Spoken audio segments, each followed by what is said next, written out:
Welcome everyone to this virtual meeting of the Place and Resource Scrutiny Committee on the 25th of January 2021. Welcome to any members of the public watching this meeting.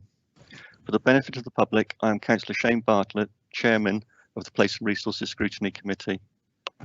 Due to the COVID-19 pandemic, the Council has had to put in place measures to enable the Council's decision-making process to continue whilst keeping safe members of the public, councillors and Council staff in accordance with the Government's guidance on social distancing by applying new regulations issued by Government for holding meetings from remote locations. This meeting is being live streamed to the public and recorded both by audio and video. Public participation will take the form of written questions as opposed to public speaking. Please can I remind all councillors to ensure their mobile phones are switched to silent during the meeting. For the benefit of the public, I will now take a roll call to establish which councillors and officers are present. Councillor Andy Canning, Vice Chairman. Yes, I'm here. Councillor Rod Adkins. Councillor Brian Heatley. Good morning, Chair. I'm here. Councillor Mike Parks. Good morning, Chairman. I'm here.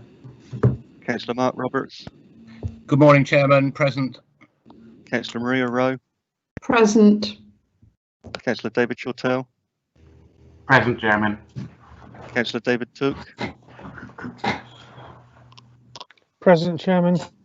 Councillor Bill Trite. Present, Chairman. Thank you. The officers attending for the overall agenda are John Selgren, Executive Director of Place, Jonathan Mayer, Corporate Director for Legal and Democratic Monitoring Officer, Lindsay Watson, Senior Democratic Services Officer, Lillian Broad, Producer for the meeting, and Mike Garrity, Head of Planning. Other officers or members of the Council will make themselves known when they speak. Thank you. So moving on to, do I have any apologies, please, Lindsay? Chairman, just from Councillor Rod Adkins, just to say he will be a little late joining the meeting this morning. Thank you. So I move to item 2, minutes of the previous meeting, 1st of December 2020.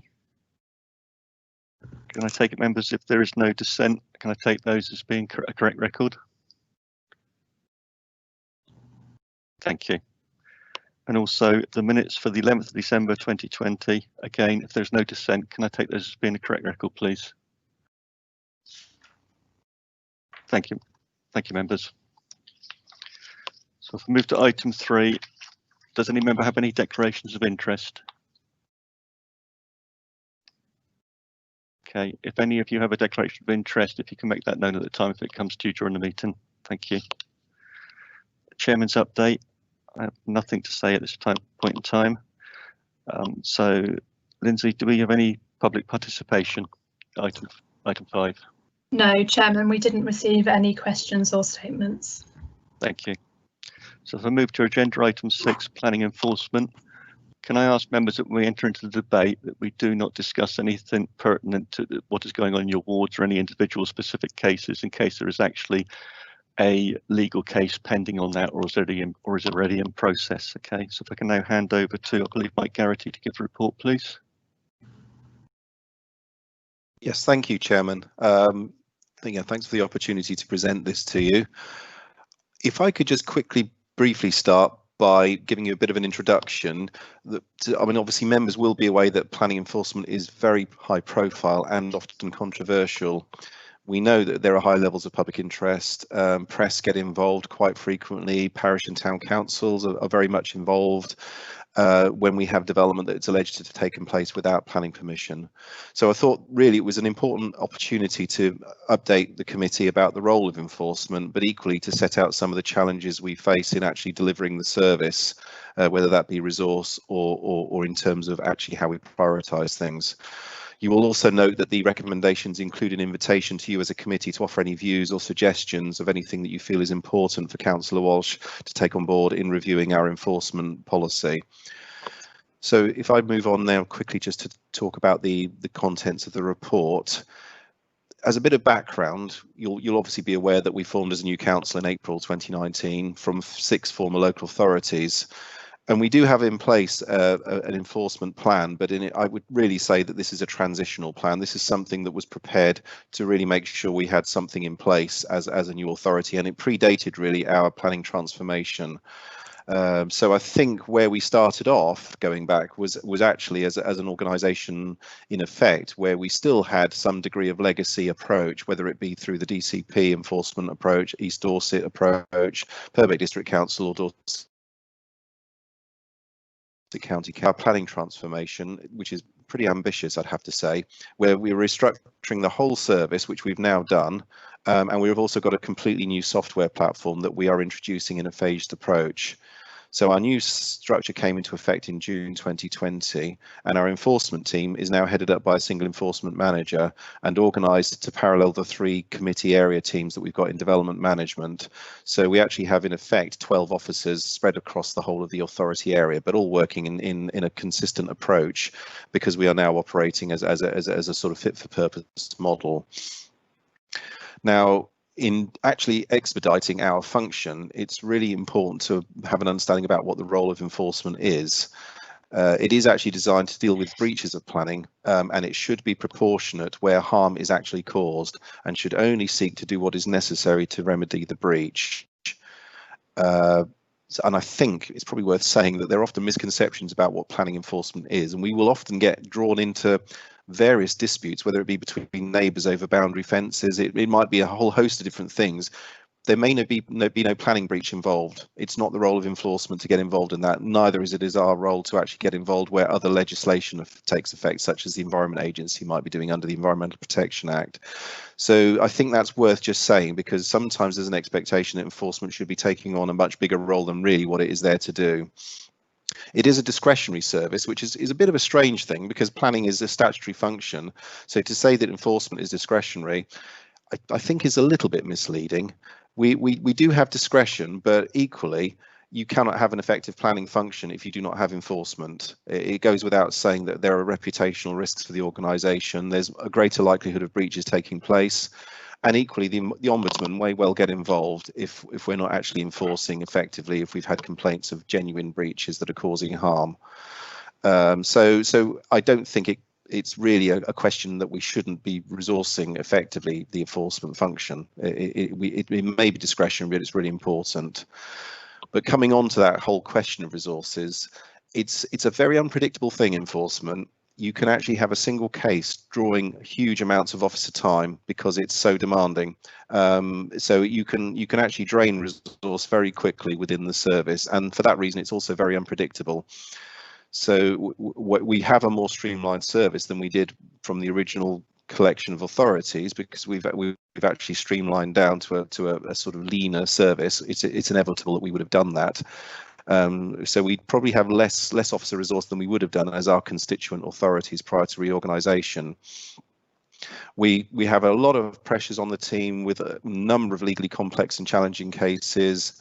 That includes, for example, caravan sites where there is a situation of legacy sites that have caravan licenses and are now seeking to authorise an intensification of that use by getting mobile homes on their sites, which is not straightforward and involves some fairly complex legal tests. And we've actually had to be recruiting a number of expert counsel to get advice on this kind of thing. So it's not a straightforward situation.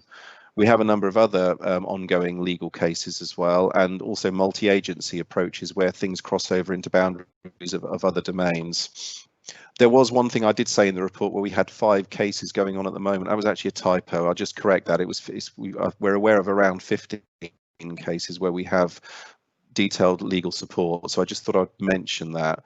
Sorry, also Mike, sorry, Mike, was that 5? Was that 15 or 50? You broke 15, up. 15. 15. Yeah, yeah.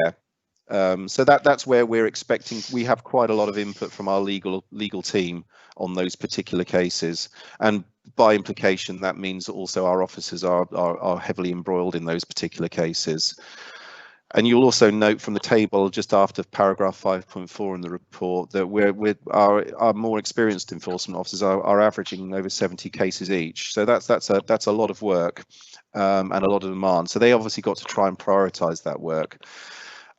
it's worth drawing to the attention of the committee that we are currently faced with a couple of long-term absences in the team as well. We've actually had some people off on the sick leave for some time, and that's put some additional pressure on the team, and plus the fact that the transformation program of all of our software systems is quite necessarily taking out the time of those officers that have a lot of understanding of those legacy systems. So we are aware of that as a resource drain on our time.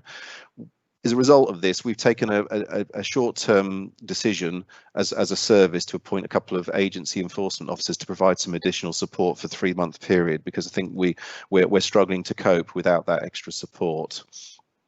Moving forward, I think we've got a fairly clear strategy about how we want to move and where we want to be.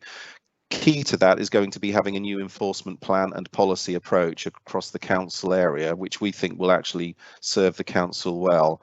And I think the purpose of that will be to set very clear priorities for what we should be doing, giving very clear guidance about when and if we should be getting involved, being very clear about the reporting processes that we use, so that we can actually triage as well a number of cases that come in and filter out the ones that are not really enforcement cases, be much more streamlined in how we operate.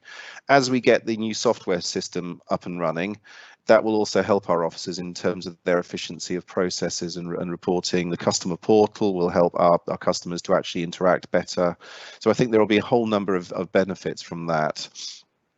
And also in terms of our management of casework, because we will have everybody on one single system rather than a moment where officers are spread across a whole number of different software platforms.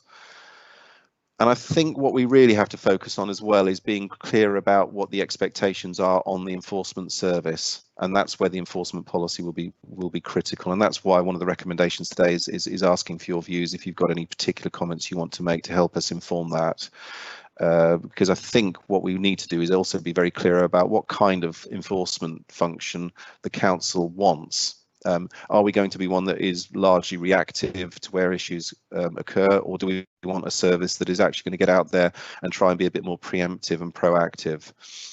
So I think that really gives an overview of where we are, and you'll see I've flagged up that there may be longer term resource implications potentially, depending on what those expectations are around the service and where we move forward with our review of the enforcement policy. Before I conclude, I would like to invite Mark Hitchcock, who's a senior enforcement officer, to come in and perhaps just give a flavour of a couple of case studies that might help members to understand the kind of processes we go through, if you'd consider that helpful, Chairman. Yes, certainly. Okay, thank you. Chairman, would you like me to turn my camera on now, or? Yes, please. Thank you. Okay. At the bottom of the agenda, the report, sorry, is a couple of cases that I've picked out. These are not the most complicated of cases, but I would say that they are ones that start to draw on the resource of officers. So there are more complicated cases that we do deal with. The first case regarding a building constructed within the curtilage of a listed building, we found through the investigation, through doing a basic survey, the officer found that the building was actually partly on agricultural land and on the garden of the listed building, and therefore that was a first thing to establish, is that is an important part of taking enforcement action, to word the breach appropriately, find out precisely what's going on so you can attack the breach legally. There was some a consent granted on the listed building back in 2011 for some works. They'd commenced and the building was left, if you like, open to the elements, and we had to consider urgent works on that building. And when we warned those urgent works, to the owner did actually weatherproof the building. However, what they were doing was using that works as a justification for having what they are calling a caravan on the land. We don't believe it is a caravan. Again, the officer has done some research and served requisitions of information on the owners to establish that we think that there is a building there, not a caravan. The reason that the owners are actually saying it's a caravan is because there are some permitted development rights which allow you to put a caravan adjacent a site where you are doing works. And we didn't consider that they were doing that. One, there was no works going on to the building, so we didn't think that justification was there. Equally, we don't think it's a caravan. We've got evidence it was constructed on site. And that it could not be moved in one piece, which is one of the tests for caravans, which has been established in case law. So the officer was having to do some research into case law to defend this case, and that resulted in the report, which I've with the appeal statement, sorry, which I've mentioned there was 10,000 words long. Effectively, you had an agent and a owner which were throwing a lot of information and challenges to the council and the officer throughout the investigation, which we had to try and address, and ultimately they have been addressed in the appeal statement. The second case, which relates to a building converted into, for want of a better term, a nightclub, due to the fact that that property lies within a conservation area. There was works around that conversion to do with the railings. A porch was put on to the building, a small extension out the back. But due to it being in a conservation area where alterations to gates and railings were taken down and then re-erected, all this required planning consent. So we ended up finding 9 technical breaches on that property. Additionally, the owners were very quick and changing circumstances on the ground, actually undoing some breaches, okay, but then creating new breaches. So actually keeping up with what they were doing was quite difficult and needed a lot of site visits. But they were also running a B&B in an adjacent building in an ad hoc matter. So sometimes it was a B&B, so sometimes they were in breach and not. And we just had to put in quite a lot of resource to keep up with what they were doing. Additionally, there was in the end, there were 2 main concerns. One was the disturbance to neighbours from noise, from escaping the building, and the use of the adjacent yard. And also the impact of what they were doing in the yard on the conservation area. The statutory noise nuisance was served by environmental health officers who we were very much reliant on to support us regarding the noise issues and disturbance issues that were being created. They are our experts with this regard, and they had a huge input into how we tried to address the breaches in the notice.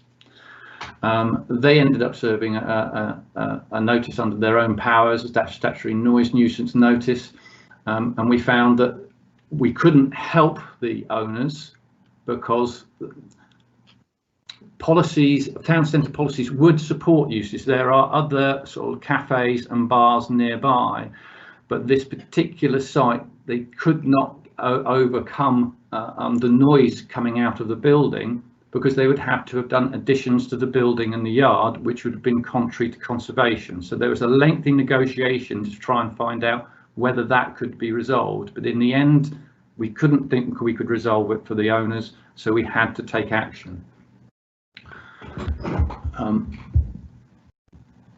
There was also a great deal of conversations regarding all of the structures that are in there. Were minor structures such as screens, pergolas. They're not massive developments, and some of these weren't considered harmful. So we ended up under enforcing and deciding not to enforce against some of these minor breaches, which we can do. Because we just don't think if we put them into a notice that we would have been supported by an inspector.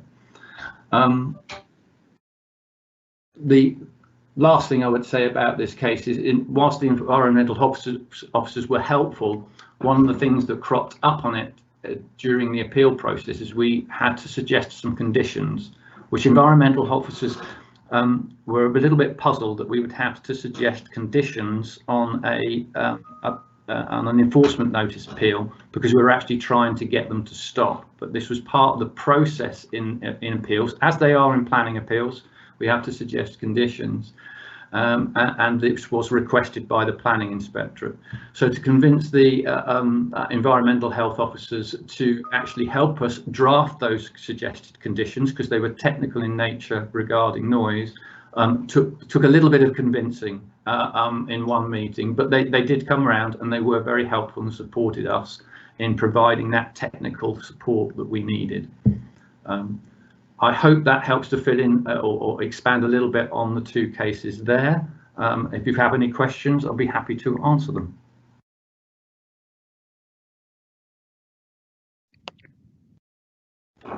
Thank you, Mr. Hitchcock. I think that just highlights just how complicated enforcement is, particularly in respect of both the planning and the legal aspect of it. But thank you for that. Yes, it's good to know that you're on hand to answer any questions should they come in. Okay. So I'm now going to ask, did the portfolio holder wish to add anything at this time? Thank you very much, Chairman.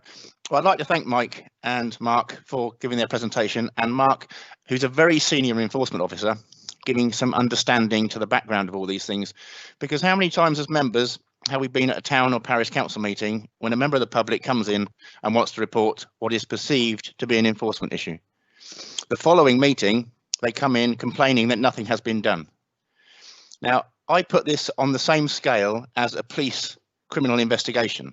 That's how much detail has to go into this. A lot of what we do in enforcement is done through negotiation. It's trying to find a means where we can all get on together. Because one of the problems is that every piece of work that we do, everything we ask for, can go to appeal. Now that can appeal, while the appeal is being heard, all work has to stop. And it starts again once you've got a decision to that appeal. So this is very long, can take a heck of a lot of time. And one of the issues we have then, and I know this for a fact, is that the enforcement officers are then left answering emails, telephone calls, responding to requests for video links, because the members of the public want to know what is going on. They want an update as of now. And it's very difficult to say to these people that nothing is happening because we'll say it's at appeal. And I'd much rather, and I'm sure you would as well, that our enforcement officers were getting on with doing their enforcement work as opposed to responding to emails as to why they're not enforcing this. As you've just said yourself, Chairman, this is so hugely complicated. And I'd just like members, we know it's very difficult when we go to a parish and town council meeting, it's very difficult not to actually support what's being said by members of the public and to come out being perceived that you're on their side. The role of the member is to inform the member of the public of the situation. As we do in planning, we explain during a planning application what the process is. We must do the same thing. Well, I don't know whether we should do a crib sheet for people. Maybe that would be an idea, where there is an enforcement thing where we say, well, actually, this is the process things have to go through. It's not instant. They won't tell you to take it down tomorrow. I don't know, maybe that's something to think about. But I think we have to put something on members to actually be taking a more proactive role of informing people as to what the process is. So thank you for that opportunity, Chairman. Thank you, Councillor Walsh, and I couldn't agree more. I think part of the role of a statutory planning authority such as ours is that we do need to educate the public, and that is one of the most difficult things, is to get that message across. And as you've said, the public sometimes do not understand planning law, and as members we have to abide by planning law because it's statutory policy that's come down from local government, central government. So it is a very difficult issue, and that's why it becomes so emotive, because there is that lack of understanding from the public. Before I move into the committee debate, are there any members that have joined us this morning that wish to ask a question or make comment?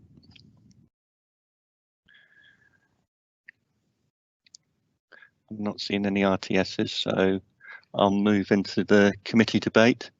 So my first councillor to speak is Councillor Roberts.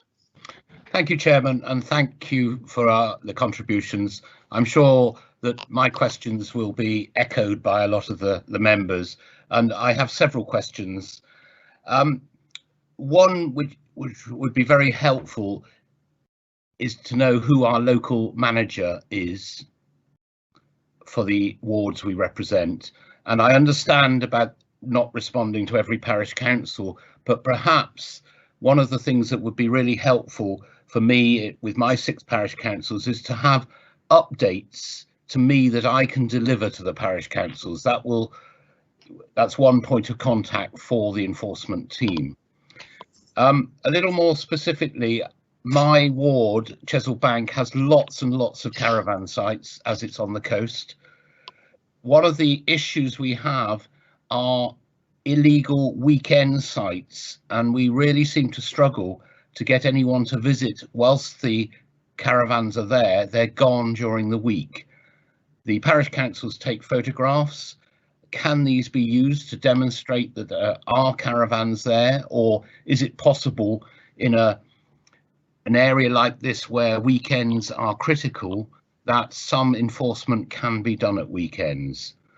And also then on very long running ones that have been going on for several years, it's very frustrating when the applicant keeps amending or changing their planning application and therefore completely negating or delaying the enforcement whilst carrying on with the illegal activity. So I wonder if we could perhaps have 1 or 2 comments on those important points. Thank you, Chairman. Thank you, Councillor Roberts. Yes, could the officer answer, please? Do you want me to just quickly come in there, Councillor Bartlett? Yes, I mean, I think those are all valid points. I mean, as a service, I think the first point I'll pick up on knowing who the officers and who the contact points are.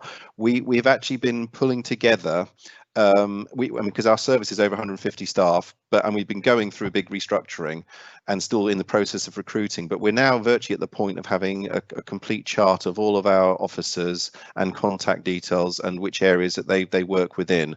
So I think what we're planning to do is share that with all members so that you will have a point of contact and understand who it is you need to speak to if you actually have a particular issue or want to follow something up. And I think that will just really help with transparency. It will also help because we can put that on the web, and any members of the public that need to speak to anybody, they will know which area that they're covering. Part of that is also showing the maps of the areas we cover, because we're structured around the committee area geographies. So we have 3 teams. We have the southern and western, the northern and the eastern, and that's effectively how we operate. So we can certainly share all of that information. We're just finalising the details of that, and I think that will just help that transparency. The issue of weekend stuff, I don't think, I mean, Mark might be able to add something to this, but we as a service where things are essential and out of hours observations are required as part of the casework, that does happen if it's essential and there is clear evidence that something's happening and breaches are taking place out of hours and people are trying to do things without being observed. So if there are specific cases where it's critical for us to do that, I think we can make those arrangements to ensure that officers are doing that. So we're not 9 to 5 in that sense. I think officers would actually go and observe stuff as and when it's necessary to do so. We wouldn't do that just without any particular evidence that there is a breach taking place, but if it's clear that somebody is doing something, then that's what we would do. You mentioned the issue of updates. I think that is something we will work on as part of our overall service as to how we keep our ward members involved with what's going on locally when we know that there are very sensitive cases. It's quite tricky with enforcement because there are sometimes we have to treat it in confidence, so information that we share can be very limited depending on the sensitivities of the case, but that's something we can have further conversations around how best to keep that dialogue going. The question you raised about developers that keep changing the goalposts, if I want to put it that way, as they're going through the development of their site, is a complicated one, and it's not always the same situation for every developer or every site. The answer to all of this is often down to the reality is that developers have the right to do that, and we can't stop them. all we can do is point out that these things are done at their risk. So if they're actually doing development before they've got the permission in place, and it transpires that we're not prepared to grant permission for that and feel that what they've done is unacceptable and carry out enforcement action, they could well have to go to fairly costly measures to remedy the situation. But ultimately, they are legally entitled to do that. If that's how they want to play the game, they're entitled to do it. So that does cause quite a lot of frustration, in the sense that the argument, should we go in and enforce hard against somebody because they're doing something without the benefit of planning permission? The test always has to be, are what they're doing, is what they're doing actually causing fundamental harm that we would have to take fairly significant enforcement action against them? So we've always got to weigh that balance up very carefully when we're going through. It's worth pointing out as well that if we do take fairly drastic measures, such as a stop notice, which they have to then legally comply with and stop work, if it transpires that what they're doing is acceptable and they would get permission for it, there is a potential risk that we could be faced with a claim for compensation. So these things are never taken lightly, and we have to be very careful about when we do instigate those kinds of steps. So I hope that helps, gives an overview. Thank you. Mr. Hitchcock, did you have anything to add? The only thing I would add was actually regarding the updates to members. That's something that's come up with the meetings, and what's come out of that is various legacy councils have different ways that they've been updating and keeping up members, and we've got to come up with one way of doing it. So it is something that is being considered, and we'll happily discuss with members what their preferences would be with the way they want to be updated. But there's options in terms of either they get a list, or we just give them notification so that they could go directly to the officer dealing with that particular case. So there are various ways we can do that. Okay. Thank you. I think this will be something that we'll bring back to scrutiny anyway as you progress through the plan that you've got in place that you're going to proceed with. Councillor Roberts, did you want to come back on anything? If I may, just one. Mike Garrity answered very fully about with developers. Often, the more rural ones, without being any specific, it might be, for instance, a leisure activity introduced on a farm that then continues for years because the planning application keeps being changed, and the frustration of the residents and the local community is immense because they don't see anything being done, and the leisure activity continues whilst all the activities, and it may never fully get a change of use, but it continues because the application keeps being revised. If I may come back to you on that one, what we have to do in enforcement before taking enforcement action is to establish a harm, and that's the issue. So there might be something going on at the weekends, but for example, a leisure use in the countryside, but policies can support certain leisure uses in the countryside. And so we may not have a policy which supports taking action in terms of the local plan, and that's what we're supposed to have. So unless somebody is doing something which is contrary to policy, they may be doing it without permission, but unless it's causing a harm and is contrary to policy, it becomes very difficult for the enforcement team to step in. And it is difficult for us where there is no power in enforcement to require somebody to apply for permission. It is for us to decide, the emphasis is on us to decide whether we should be taking action against something which is unauthorised, but we have to identify a harm. Thank you. Okay, I'm guessing that if, as been stated, the goalposts continually keep on moving with the developer, then each time enforcement has to go and take another look at it, that's impacting on costs to the council and impacting on the budget of enforcement and planning. And the second case that I mentioned is a case where we had to go out and reassess, then we had to go out and reassess again, then we had to go and reassess again if there was any harm to the conservation area due to these structures that kept on popping up on this side. Sometimes there was a harm established, sometimes there wasn't. Okay, I think in terms of finances, the authority at the moment, obviously that's a worry if there is those additional costs that keep on coming in because people are managed to use the law and the framework of the system, possibly to their advantage or not. But irrespective of that, it is a damage to the budgets within the council. Thank you. My next speaker is Councillor Rowe. Enforcement is obviously an essential service, whether it's statutory or not. And I'm very concerned that the service is facing an immediate resource difficulty and the pressure on the officers. What other options have you considered other than resorting to agency staff? Mr. Garrity, Yeah, would you thank like you to for that. answer?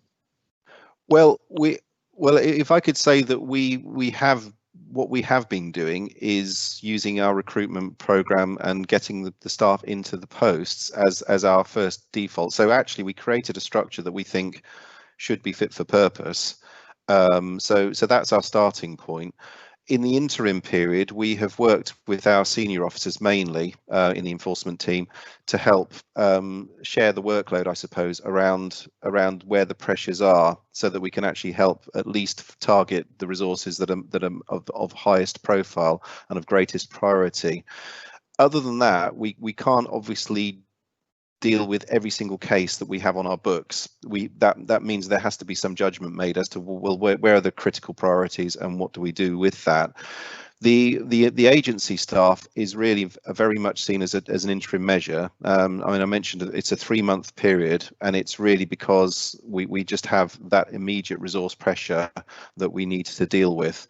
And I don't think there was realistically much of a way around that, given the transformation program we're under as well, and the fact that other teams are stretched within the planning service and having to actually bring the transformation program to the fore.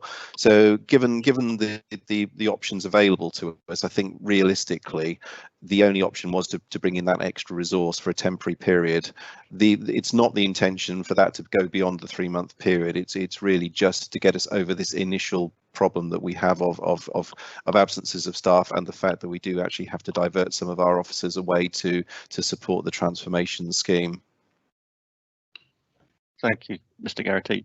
Do you wish to come back, Councillor Rowe? Yes, please. If the problem isn't resolved after the 3-month period, I'm not clear what you will do, because you say you're not going to go beyond the 3 months. So what will happen? Mr. Well, Garrity?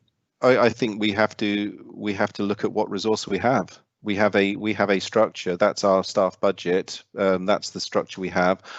We have to look at where the priorities are and what the critical situations are. If there are some pressing cases, we may have to ask for additional resource. But I think in the interim, we will look to use the resource that we're getting in through the agency, get us through the initial pressures we've got.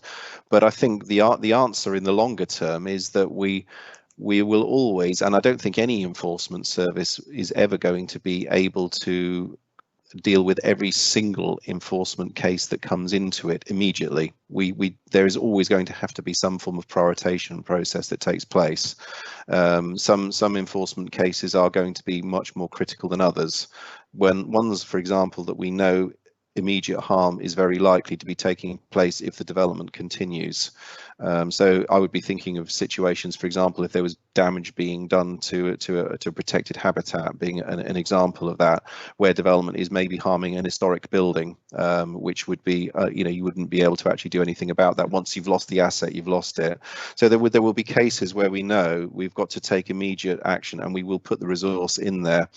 If we have other cases that are less pressing, or we think at the end of it they would get permission if they were to apply for it, then those are the cases that we are not necessarily going to have to prioritise in quite the same way. Councillor Rowe, did you wish to come back? No, thank you. Thank you. Thank you, Mr. Garrity. My next speaker is Councillor Tuke. Thanks, Chair. Couple of things really. Firstly, in terms of the costs that are being incurred by the council in examining and looking into and defending these issues, is there any way, once the matter is resolved, hopefully in our favour, that we can recover costs from the developer. So as perhaps as well as requiring them to stop what they're doing or remove what they've done, is there a way that we can actually recover some costs against them? And I can appreciate this is going to be a bit hard, but I'm just looking at possibilities. The second thing is in terms of notifying parish councils and complainants. Presumably when officers are putting together a plan of what their activities are going to be in this case, and I'm assuming that they would up front say, well, in this case we need to do X, then Y, then Z, and if Z doesn't happen we might have to do Bravo instead. There's got to be a plan, and perhaps that can be reported back in summary terms as to say, well, we've reached this stage, we're doing this, options are going to be those. If that's stuff that you do anyway, then simply referring a sheet like that to the original complainant or the parish council wouldn't be a great deal of extra work, I don't think. But is that possible just to keep people more informed? So those are the two questions, really. Thank you. Thank you, Mr. Garrity. Yeah, if I take the first question, the issue about recovering costs, the situation with enforcement is that the short answer is no, because ultimately if developers choose to actually do something without permission, we can use our enforcement powers, but there is no fee associated with that. There's no cost recovery process. Where we would get money, I suppose, is if we went into a situation where we had an appeal and the appellant was unsuccessful, and we claimed costs against them for the work that we did for that appeal, then that may be an avenue. If they had no evidence or basis for what they were putting forward, then it's possible that we would get costs associated with that, but not in terms of actual enforcement actions. If we go into a situation where we have to carry out enforcement, there is no legitimate means of actually recovering that cost, nor is there any cost associated with a retrospective planning application other than the statutory planning fee. We are only ever able to charge the statutory fee. I'm not planning to answer the detail about what you've said about the log of all the actions. Is that, yes, there will be stuff on a file. Some of that may be confidential, so it won't always be just a question of giving out a record sheet. So I think we would probably have to think quite carefully, but I think the principle of what you're suggesting is having some form of template almost of a mechanism that would save time and actually be able to use that as a mechanism for reporting and updating on cases is something that Mark alluded to, looking at how we would do things. So I think, yeah, we would certainly keep that in our minds as to how best do we actually gather that information and share it in a way that is actually not in any breach of confidentiality. Thank you. Thank you. Councillor Tuke, did you wish to come back? No, I don't think so. I'm a little disappointed there's no means of recovering costs, but I'm assuming that's central government legislation rather than any policy we may have. Okay, Mr. Hitchcock, did you want to make a comment? I was going to mention that regarding recovering money, that there's only sort of like two situations where we can recover money. One is direct action, where a charge goes onto the property. That's if we physically go out there and do the works ourselves. So the works of clearing a site, demolishing an unauthorised building. We can actually then put a charge on the land. So when that land is sold, we get our money back for those works. But that's often means we have to dip into our resources to pay, and we don't get that until a lot further down the line. There is also the Proceeds of Crime Act. That is generally around unauthorised businesses where they make money from breaching planning control, and we have served a notice and we have them in court. So it's very much at the end of the process that we might be able to recover some money. And I just wanted to mention regarding a list of actions, we have to be very careful about releasing information about where we're going to go with an enforcement case, because it could undermine us. The simple one there is We say we're going to serve an enforcement notice. They stop the week we're going to serve the enforcement notices, so there's no breach at the time you go to serve the notice. You walk away from the site and it arrives the week after that. That's the sort of tactics that we have to face sometimes. So we have to be careful what goes into the public realm. We can work with members, but what goes to parish councils and to the complainants, we have to be very careful that doesn't get out into the public realm, and the people we are trying to catch don't get wind of it. Okay, thank you very much. Did you wish to come back, Councillor Tuke? No, I think I'm happy with what I've heard. That's great, thank you. And I think that really highlights the confidentiality of these cases, doesn't it? Because the potential then of such costs, additional cost to the authority, are obviously quite paramount. Can I just ask a question in terms of around demonstrable harm? So I often find this is a bit of a subjective issue with officers and with members, and the guidance is through the MPPF document and the National Policy Framework for guidance as well. So in terms of demonstrable harm, how is that going to be taken through basically the three planning areas with different teams working within those areas? And are we at risk as an authority of getting different judgments or decisions in different parts of the county? Chairman, yeah, I mean, it's a good question.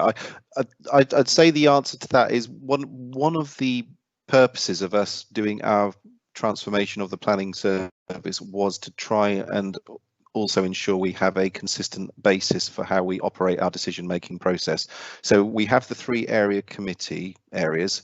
Each of those have an area manager and a team manager for the fast track teams, but they all report into the service manager for planning, as does the enforcement manager. So they meet regularly. So there's that whole thing is about coordinating the kind of decisions we're taking, making sure we're consistent about the approach we're following, making sure we're sharing examples of where we have issues. Are we doing this in the same way in our other committee area?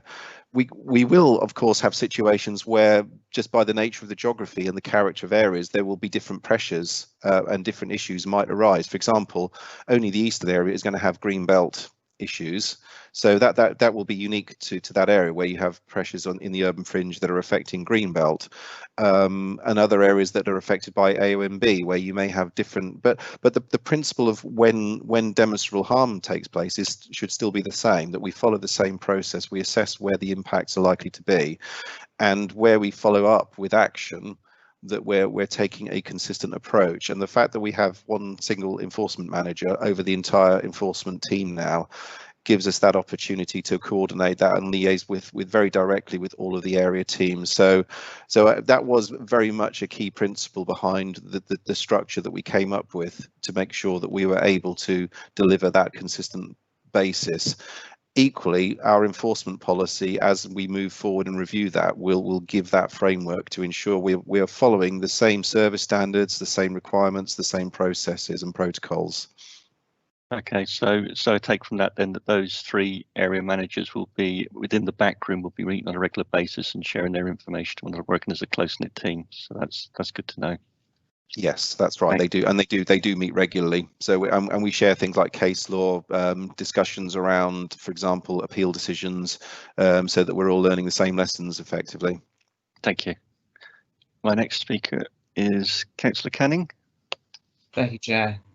Yes, I think just to start with, what I'd like to do is just re-emphasise what other councillors have said. And really the importance of working together in partnership between the councillors and the enforcement team. Because I feel there's a lot of potential local knowledge that the councillors have that could really be beneficial to the team. And equally, one of the things we're most concerned about is reputational risk. And if the message is not getting across to parish councils and local communities about why we're doing things the way we're doing them, it's but it puts the reputational risk of the council as a whole at risk. Because the communities will be unhappy because they feel that we're failing to provide a service. So I think there's very, very important to improve the levels of communication that are going on, And a key part of that is this whole way of cooperating between the officers and the local members, and really for the officers to take full advantage of what the local knowledge of the councillors, and not just a question of educational way of doing it, but a genuine two-way flow of information. I think it's really important. And the second thing I'd like to just ask about is I'm slightly disappointed that what you're saying is that you've hired agency staff for a set period of time to do this job. I can quite see that you're struggling without two members of staff available at the moment. But I would much prefer a situation where you actually were saying our target is to get the number of outstanding cases down to X, or the amount of time it takes to process things down to Y, or whatever it happens to be, and doing it in terms of the service rather than just driving it entirely down to the financial position. Because as Councillor Rowe said, if in 3 months' time you haven't been able to drive down the number of outstanding cases and make real progress, I don't think you can just turn around and say, well, we're not going to address that. I think you have to sort of be driven by real targets that are actually achievable to improve the service and to deal with outstanding cases, rather than just operating for a set period of time. So I'd welcome your comments on those 2 points. Yeah. Thank you, Mr. Garrity. Yeah. Thank you, Chair. Yes. Yeah. On the first point you raise, yeah, I fully endorse that about working in partnership with our local members. And it is something that we have benefited from in very particular cases that have been controversial or difficult, where we've actually benefited greatly from the support of the local ward member in liaising with the parish council and with local residents, and keeping that communication going, and also giving us the background on particular cases where they have some very detailed local knowledge. So that is going to be a really positive way forward. The other thing about our service that we're conscious of, we do need to share that information much more about who's covering which areas, so that the members have a very clear understanding about which officers to liaise with in terms of covering areas that they have interest in, and that's something we will be doing very shortly, and I think that will just help bridge that gap as well. I'd pick up on the issue that you've made about the interim measure with just using agency staff. I think I wanted to emphasise that was an interim measure, just because we have a short-term issue with our staff resource that we've got at the moment.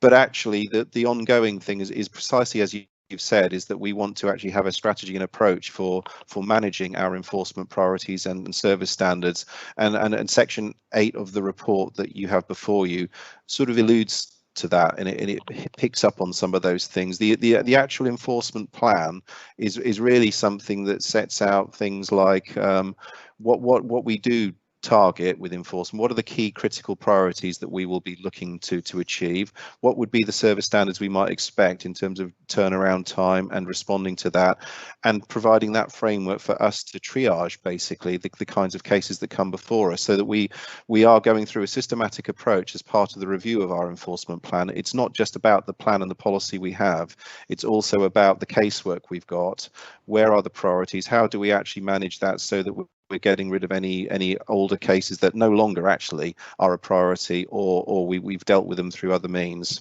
So it's an ongoing strategy, and that's why we're putting quite a lot of emphasis on the review of that plan. Mm-hmm. Thank you for that. I really do welcome your comments. I think they're very positive, and I think it's really good to hear them. I wonder, from your point of view, would it be sensible then for us to come back in 6 months' time and you report to us about how has worked out in practice? The policy is being put in place, the agency staff are no longer there, your team's hopefully back to strength by then. Would you be able to say come back in 6 months' time and say whether you feel it's been effectively dealt with? Yes, I'm happy for us to do. I mean, I would, to be quite honest, I would expect us to use scrutiny as part of the process of us looking at that side of things. So when we've got to a position, when we do our policy, and Councillor David Walsh will be leading on this with officers. we would want to be going through a process of getting that endorsed by the council, and then it's going to set us certain benchmarks about how we expect to deliver things. I think that gives us something then to quantify, measure, and come back to scrutiny with for your input, and that seems a perfectly logical way. Whether it's 6 months or other intervals, perhaps we could refine the specific dates of that depending on our programme for how we carry that forward. But by all means, yes, that seems a very sensible way forward. Good. Thank you. Thank you, Mr. Garrity. I mean, as laid out in point 13 in your report, it's quite stark when you read that the associated risk, and you list that as being current risk as being high, obviously with a multitude of reasoning for that, based on the implications for staff well-being and reputational risk to the authority, as we've already established, due to high pressures and workloads. So, in your view, then, presently there is an unacceptable risk that casework could be done. I'm going to say wrong. It's not really the way I mean it, but that the casework may not be done in a way that could end up being or putting the authority at risk, and maybe bringing us to a point of having to go to court. And obviously, there's an additional financial risks incurred then as well. And I just wonder what percentage of your staff presently are off on sick leave or are not available to do the work due to being involved in the reorganisation and restructuring of planning. Yeah, thank you. Yes, the risks. I mean, I think the risks are one of the things that we first of all have faced with risk has been inconsistency of approach across the legacy authority areas, which is something we've been working very carefully to bring us all together as a service to actually ensure that we're operating under a consistent model, and that's where we've really been moving forward quite effectively. Some of the cases we have inherited from past days, because some enforcement cases go back a long time. There's inevitably some time lag with that, where we do have some pressures and difficulties.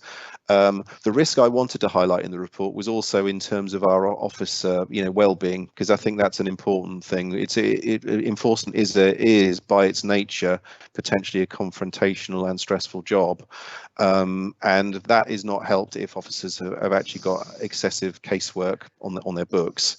Where we are working as a management team is to help and work with our enforcement colleagues to get to a point where we start to understand, well, what is the nature of those cases? How do we prioritise them? Which ones do we actually say that they're not ones that actually involve enforcement action? There may be other ways we can deal with them. Those kinds of things we take forward. As a proportion, I mean, if we're looking in effect at at the moment, I mean, probably 2 officers out of our 12 officers are actually, as an equivalent, we've lost, plus the fact that we've had other officers not in post because we've been going through the restructuring process.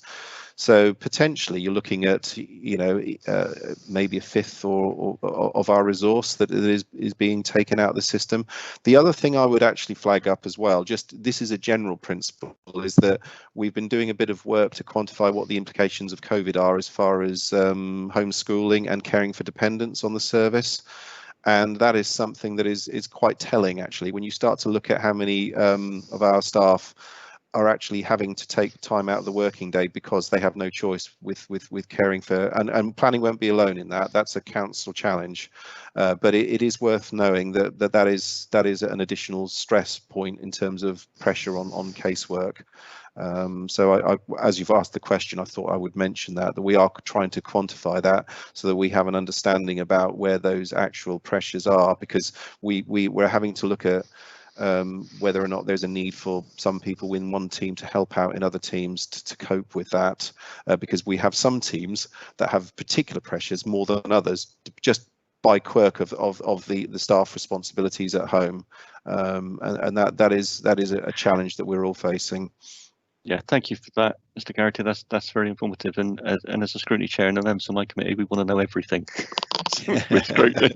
And what I would say is, yeah, I think as members and officers, we're all in this together. Obviously, in these unprecedented time of COVID-19, this pandemic, and obviously there has to be some leniency and give and take, and a different methodology and way of working with what officers are having to endure from working from home, much the same as members having to do their virtual meetings from home. It's not the ideal environment in many cases, is it?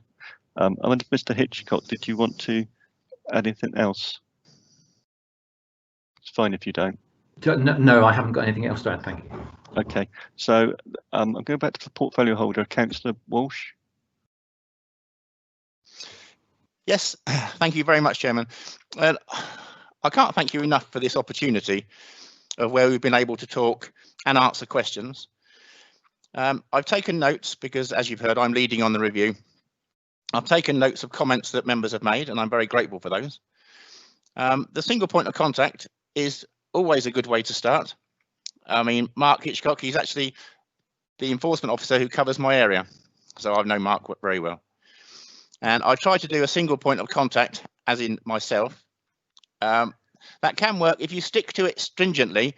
It's not easy for officers to ignore emails or to not respond to them. And so it's then down to the member to actually try and cut off the very passionate members of the public that do want responses to these things. And by God, we know they do get passionate, and why not? It's their area.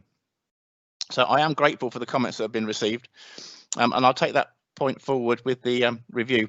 But obviously, as Mark and Mike have said, some things being in confidential mode. As I've said, I use this as a police investigation. It's the same sort of thing, and you can't let too much out there into the open world. And it's not, as some people think, that we're not doing anything or we're hiding it, but it's just process that we have to follow. It's legal work, legal investigations. So I am very grateful. And if any members have got any further comments that they'd like to add after this. With you yet, Councillor Walsh. I've got other people to speak. Okay. So, okay, but thank you. Okay, Councillor Heatley.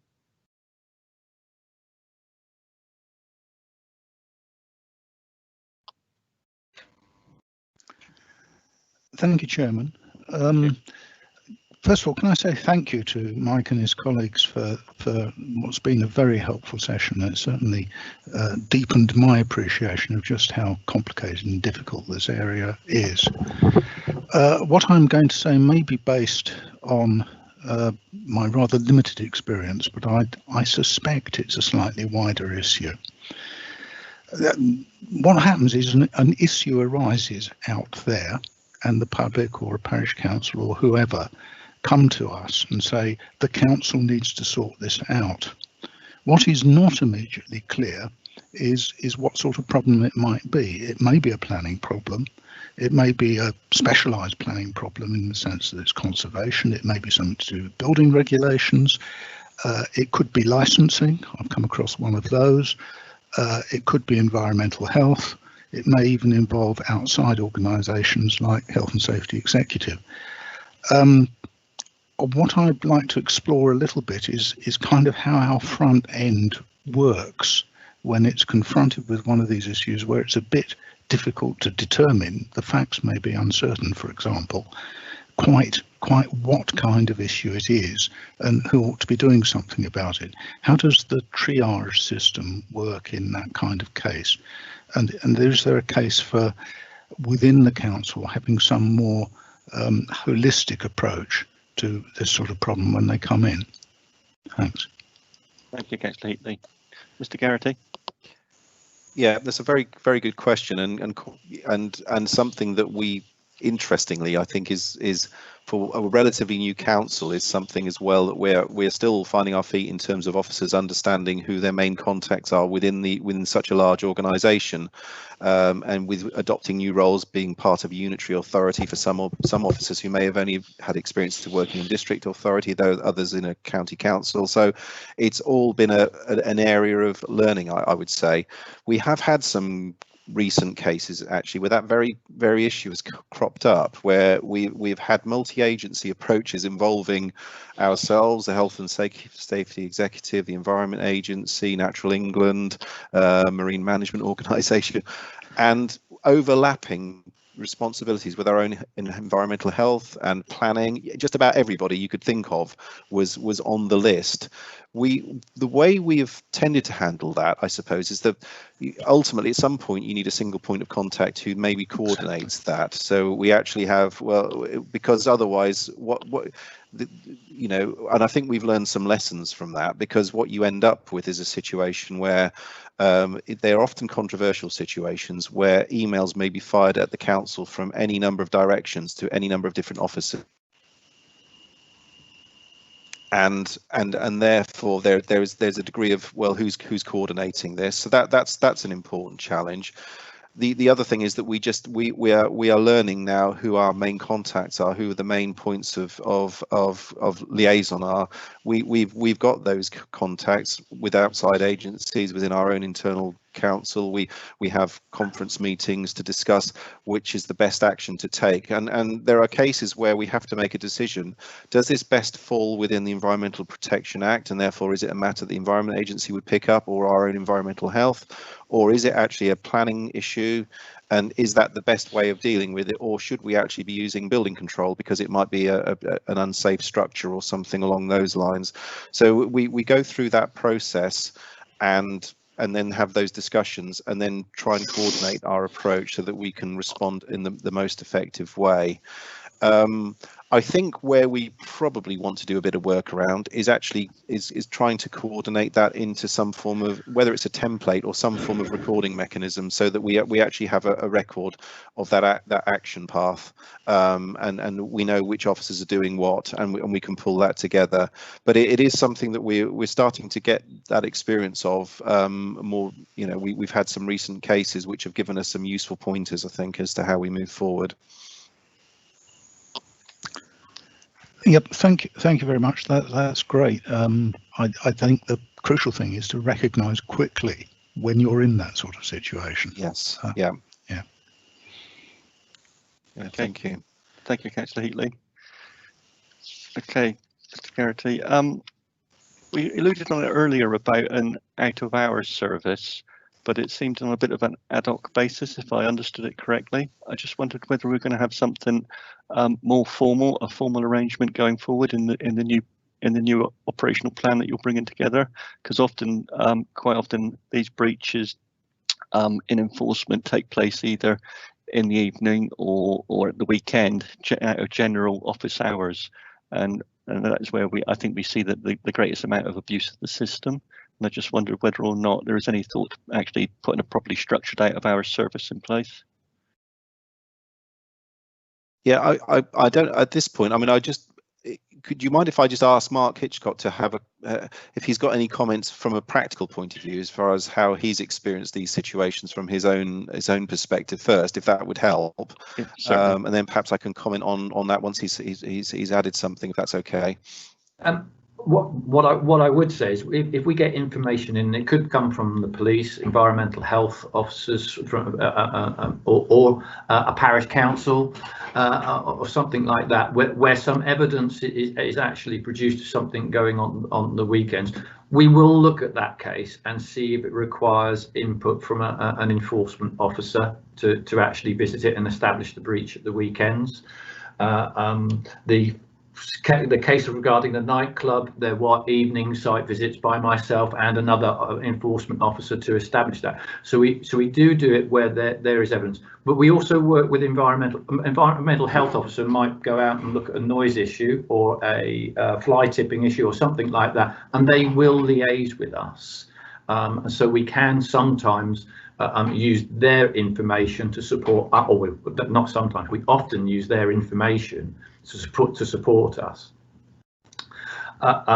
So from a practical point of view, once we know what the alleged breach is, we can look at it and see if it requires an afternoon or an evening visit from an actual enforcement officer, or whether it might be best from the experts that feed into an enforcement case, so like an environmental health officer that would see noise and be able to make an assessment on noise or smells and say, well, yes, it's a breach of planning control, but it's also causing a problem here, which we think that needs addressing through the planning regime, and or the environmental health regime or highways or any other regime that might be affected by that breach, because we do rely on other departments for their expert advice. So we look at it like that. I hope that explains it. Yeah, okay, and that would include like tree officers? Yes. Which I think is one of the biggest complaints we get, is that the trees have been taken down at the weekend, and by the time the knowledge is known, it's too late to do anything. The tree's already been removed. Yeah. Yeah, okay. And we also have building control officers who are on. We have a sort of dangerous structures like 24-hour service effectively. So building control officers will be available if something crops up such as that. So there are officers who are on these, you know, in these environments, that they are on call, as well as our own emergency planning situation. Often with planning, it tends to be the situation that most things, you know, you don't need that instant reaction, but I think the risk is, in the case of a tree, for example, if it's a TPO tree and somebody's clearing the site, that's probably where you do need to be getting out there quickly to do something immediately. Yeah, I appreciate it's difficult, but obviously that's in terms of reputational risk to the authority. Obviously, if we don't get on those cases very, very quickly and actually stop the work being done, whether it's in the evening or in the weekend, then obviously we receive the reputational damage then, because the public think we've done nothing about it. But I appreciate from an officer resource, actually feet on the ground, it's not an easy thing to overcome. I understand that. If I may, just on the TPO point, it's actually it doesn't take long to cut down the tree or knock it down. So actually, you know, even if you get out there within half an hour, you can find that the damage has already been done, and so it's difficult to stop those sorts of things which don't take long to cause that very serious breach, that breach of criminal legislation, either with a listed building or with a tree preservation order. Yeah, I appreciate that. Yeah, I appreciate that. Thank you, Mr. Hitchcock. I would just, sorry, Shane, I would just, Councillor, I would add to that we talked about what charges can be applied. There is also an issue about criminal prosecution and charges that can be brought. For example, you know, fines associated with removal of TPOs without permission, as well as damage to listed buildings. So that there are sort of, I suppose, mechanisms we can use to bring to bear, rather than just purely enforcement action. Yeah, which I think goes back to Councillor Tuke's earlier comment, didn't it, about whether there was a recovery of any financial costs. Yeah, thank you. That's right. Okay, my next speaker is Councillor Roberts. Thank you, Chairman. Yes, it was really, I think Mike Garrity was talking about sort of having evidence, and quite often the parish councils, in my case it's these caravan sites that spring up, will take photographs of the caravans there and have them, but it appears in the past that these have been largely ignored. I understand that they may not be sufficient for evidence to use in an enforcement action, but surely they should be evidence enough to warrant a weekend visit. And the other thing that might help for those of us, particularly with the coastal wards, is a very clear guideline on the caravan, the periods that caravans are allowed, like the 10 caravan license, the 28-day. Nearly all my parishes seem confused about what they should be, and it might save an awful lot of calls to enforcement if I had a checklist on what is allowed for the temporary and permanent caravan regulations. Yeah, thank you, Councillor Roberts. That's a really good point. It was going to bring me to something else I was going to raise about, presumably at some point in the future, Mr. Garrity, the members on the authority are going to need some training in this. I think Councillor Roberts brings up a very good point. Obviously, members can't be experts in all fields, and looking at the way you are going to structure this going in the future, Councillor Walsh, as a portfolio holder, his vision of what he wants this enforcement work to be doing in the future. I feel there's going to need to be some training with the members of the council authority, and also obviously it would appear there's going to need to be training for town and parish councils as well. So I don't know if Councillor Roberts doesn't mind, I'd like that grouped into that question, please. Yeah, that's perfectly the case. We're aware of the importance of the training, and we are liaising as well with the Association of Town and Parish Councils to I suppose, dovetail in with their programs of training as well as for our own members. The training is an ongoing issue. It's not something we just do as a one-off. It's I mean, we have bespoke training that we lay on specifically for our planning committees, but there are those issues which are common to all councillors, not just for those who sit on the planning committee. You know, where actually the things like our enforcement policy is relevant to everybody. So it's really important that we do actually have that opportunity to provide the training necessary to get into the detail, I suppose, of what's needed. The very specific issue about caravans and what's required and what's permitted has been a little bit clouded by what happened under the emergency powers to do with COVID, because there were certain relaxations that were brought in by government to actually extend periods for temporary permissions, all of those kinds of things. So that's possibly added to a little bit of the lack of clarity. I have from time to time done emails around to members just to sort of alert them to these changes that have taken place. But there are things that if we know that I mean, I suppose the answer to this is, it would be very difficult for us to cover absolutely every aspect of what's permitted and what's not, because lots of that may not actually be an issue. We might not be getting very many queries, but there are certain specific areas where we do know, and caravans are probably one of those where we do know that there, particularly at seasonal times, there becomes a bit of an issue there, and certain landowners might take a few advantages, and it can be a very emotive issue. So that would be a good example, I think, of something that we could quite easily provide some updated guidance on, so that members feel fully briefed and aware if something is likely to be an issue. Thank you. Councillor Roberts, are you content with that? Yes, there was just the point about the evidence for persuading the visits. You know, the parishes that take photographs, and they feel very frustrated that isn't seen to be enough action to get a weekend visit. I think that's well, without commenting on any particular case, I think what I would say about that is we would most certainly use any photographic evidence that is supplied to us and take that on board. Whether or not it's sufficient to trigger any formal action, it might be that what's being showed it doesn't warrant an immediate response. It might be that actually this is something that might not be a problem. If it is a genuine concern, and the way we look at weekend visits, I suppose, is if monitoring is a prime example of this. If we have activities, for example, where there's been a case where places are being used as a nightclub without permission and it's causing neighbour disturbance, where we would liaise with our environmental health colleagues about going out and visiting, and we would go and visit in terms of any planning breaches, and that might be having to be there, after hours, after licence times. So those kinds of things we would do, and we would take on board the evidence that's supplied by parish council if there was photographic evidence of that.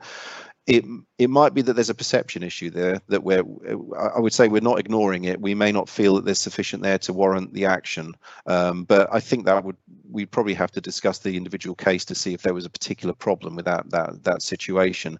But as a matter of principle, I think we would welcome any evidence that we get from whether that's members of public or parish councils. If they have evidence that the breach is taking place and they send it to us, that really helps us, because actually we've got some material that we can use to make some judgment as to whether or not action is needed, and whether or not that does need us to go out at a weekend and say something about that. I think this probably highlights the importance of our enforcement policy and perhaps how we approach that in terms of covering off these issues if we do need to have rapid call out and dealing with something, that we make that as transparent as we can.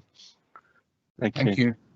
Thank you. Mr. Hitchcock, did you want to comment? Just in particular on caravans, just so you are aware, there is a working group, legal services, licensing officers, planning officers and planning enforcement officers.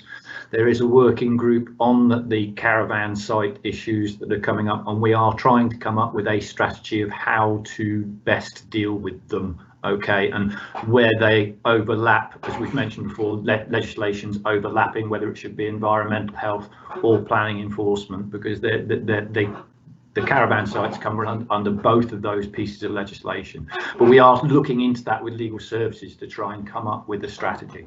Okay. Thank you. Councillor Roberts, are you content?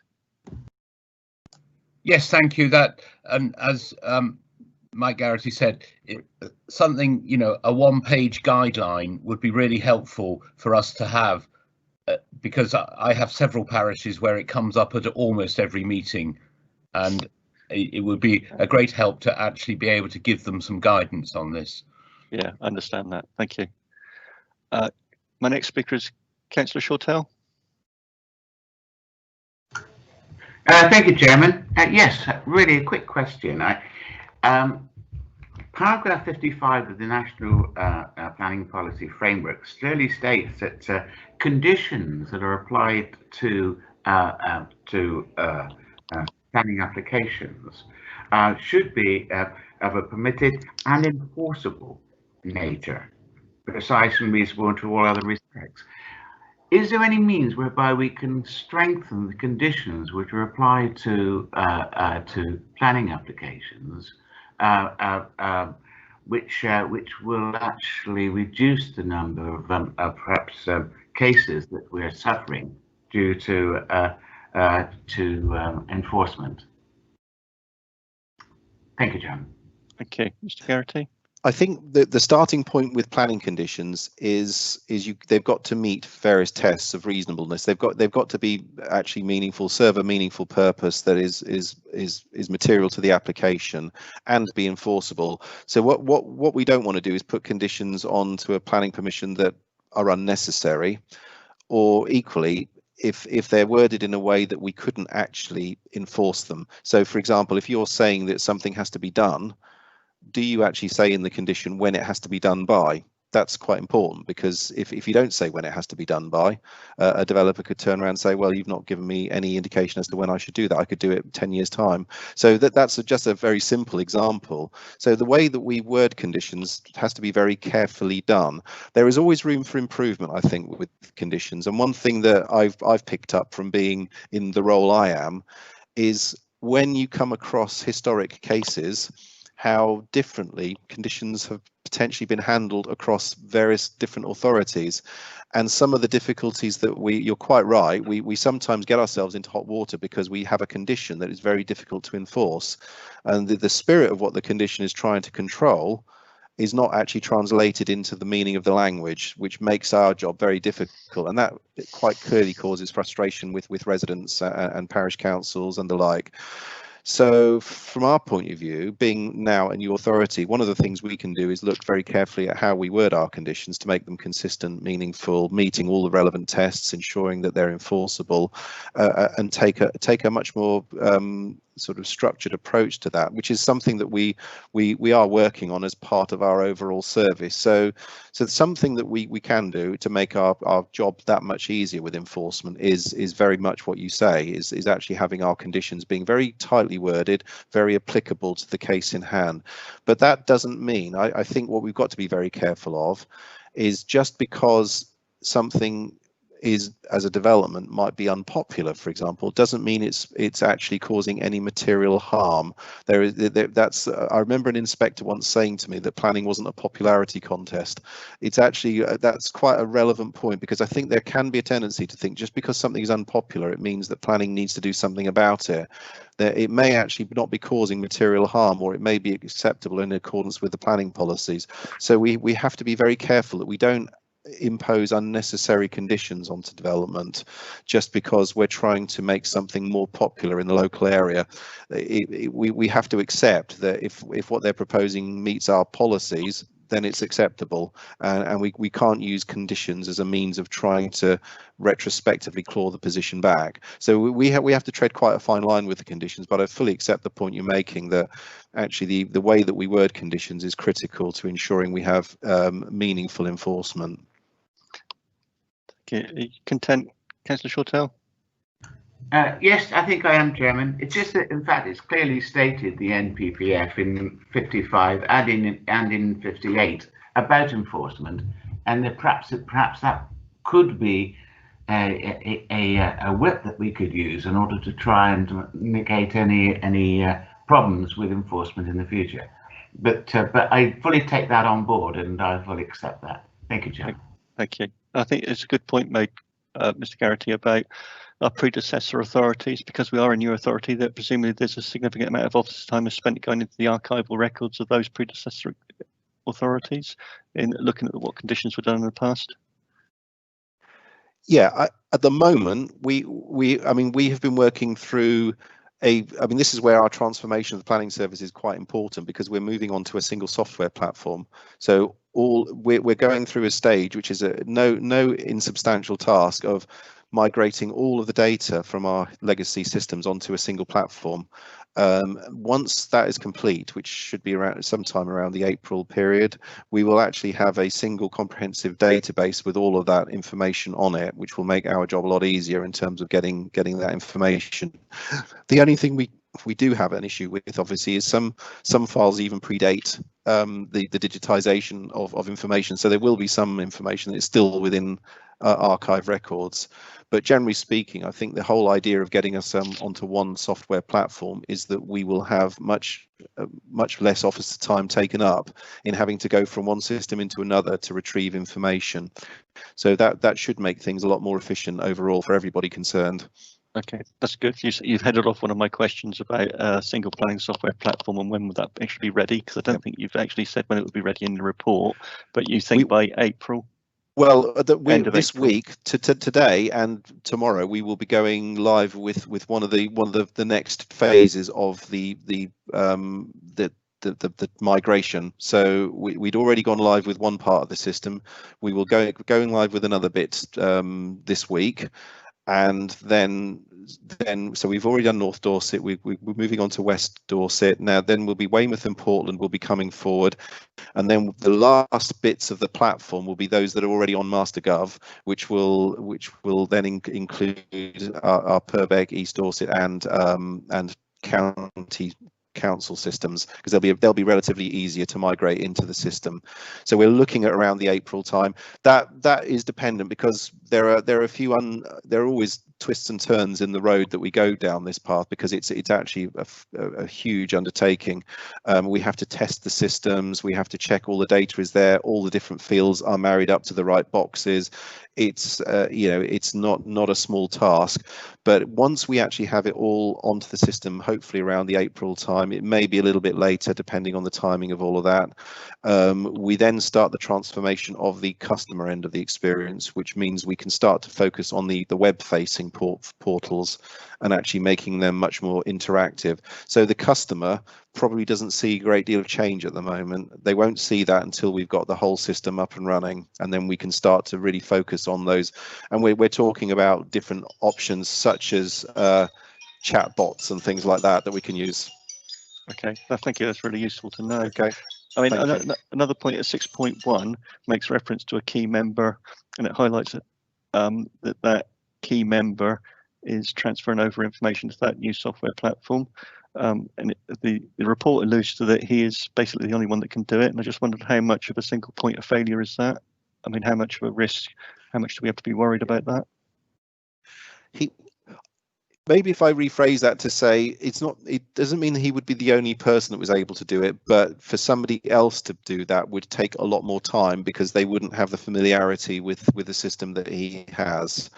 So from our point of view, because the transformation project is important and we have to keep that on track, he is one of the few people who knows that system that it makes real sense for him to dedicate some of that time to it, which and it's not that he's dedicating entirety of his time. He's still got an enforcement casework, but it's going to be very difficult for him to do both jobs at the same time without losing some capacity of his enforcement work, which is why we wanted to bring in that interim resource to backfill that, to enable us to carry on unimpeded with the transformation project. Okay, that's great, thank you. Councillor Tuke, you had an RTS. Has your question already been answered, has it? Yes, thanks, Chairman. I was going to talk about conditions, but Councillor Shortell beat me to it, and the answer I heard for his question satisfied mine. So thank you, David. Thank you. Thank you. Okay. My last one really, Mike, is, sorry, Mr. Garrity, is at 5.1. I just wondered what the percentage of enforcement legal work is being done internally by our own legal team, and what pressure is that bringing to that team, and how much work is being done by legal teams outside of the authority, and what's the budget for this work, if you know. Now, I appreciate you probably haven't got all those figures to hand, but I thought I'd ask the question anyway. Yeah, I don't have them to hand. What I can give you an overview of how I see it. I mean, our in-house legal team are critical to us as a planning authority. We rely on them very heavily. I do know that we've swamped them with work, basically. So apologies to our legal team. We do give them quite a lot of work, and it's really important that they do support us. They have been getting some additional resource into the service, I think, to actually cover the amount of demands that are placed on their time, which I think is a really positive thing from our point of view, because it means that we know we've got that resource. We do bring in external legal support. Now that from our point of view, we commission that where there's a need for it because of the expertise that's involved. So, for example, we've had some recent cases where the issue is such that you actually require some member of council who actually has expertise in that particular field, because it's such a challenging area of planning law. In those situations, we would take advice from our legal team as to whether or not they think it's worthwhile getting counsel involved. So they're the first point of contact for us. If they're able to do it in-house, then they will do so. But if there's some area that requires that degree of expertise, and those are usually areas where we might be at risk ourselves of cost, legal challenge, those kinds of things, and we need somebody with that degree of expertise to be able to advise us very carefully, then we will buy that in. So as a planning service, we have to do that because we have no choice. Effectively, we cannot ignore the issue. Then we would bring that in as an additional resource. We do have some budget for that within our planning service, and that's where we use it. So if we have a requirement for it, we use our budget to buy in that resource as and when it's needed. It's not entirely predictable because it fluctuates from one year to the next depending on what the issue is, where the challenges are. It's not like a service that you can say this is a fixed service that we understand will be the same year on year. One year will vary from another, so we have to be alive to those fluctuations. But it's always our first port of call to use our in-house legal advice where we can, where they can resource it, and where we can get those answers before we would ever turn to external support. Thank you for that answer. And I guess some of that external support could go right up to barrister level. Yes, it does. Okay, thank you. It was mentioned earlier about our service delivery. What service delivery do we expect? And in conjunction or comparing us with other authorities, what are we going to aspire to? Is it a gold, silver or bronze service that we're going to aspire to? Like, I know what the answer's coming. Well, the aspiration would be gold. That's what we'd want to do, and there's, I suppose, the question is, well, what do we mean by that? And I think it's difficult to pinpoint that precisely. I think what I would see enforcement as being is a service that actually moves away as much as it can from being purely a reactionary service. That it's not just there to actually react when we get to a point. Actually, we see the planning service as an entity, as being part of the enforcement function, which is actually about regularizing planning and development. So actually what we do is we proactively see where there are issues. If we're keeping on top of monitoring our conditions, for example, pre-commencement conditions, and when trigger points are reached, then we're actually able to communicate with the developer early on and perhaps preempt a situation where an enforcement situation was likely to arise. So it doesn't all fall on the enforcement team. It also means we have our planning officers being very alive to a situation. It also it crosses over to our building control colleagues. If they're out on site and they're looking at a building that somebody's asked for building regs, they actually advise right at that moment, you may well need planning permission. Please make sure you get in touch with the planning authority. Those little steps not all of them are a resource requirement. They're actually about how we work. So a lot of it comes down to us working in a really seamless and integrated way to actually be able to deliver that service. Where I think the resource challenge comes is when we do actually then need to intervene, and what exactly does that mean as far as how much we can dedicate as far as time. Because I think in quantifying that, that's probably only at that point that we can come up with an answer as to, can we genuinely deliver a gold service, or are we actually talking about silver or bronze? I think under all of it, we want to deliver a good service. I think whether it's bronze, silver, or gold, we want it to actually be effective in targeting the critical breaches of planning, and ensuring that also we've got it, the planning and enforcement is seen as a necessary sort of way of putting developers off breaching planning in the first place. We actually want them to know that we are going to enforce and we will follow it through. Therefore, they're less likely to cause the breach in the first place. Yeah, and I think to achieve that, what underpins it all is, as you say, it's communication, isn't it? Yeah. Yeah. Thank you. Okay, I've got, I don't know if Mr. Hitchcock wanted to come back on anything. If not, I'm going to move to the portfolio holder for his final comments. No, thank you. Okay, so Councillor Walsh, did you want to sum up anything? Only that, thank you very much for this opportunity, Chairman. The thing that came up was training, not so much training, but informing people of things. They need to get more information.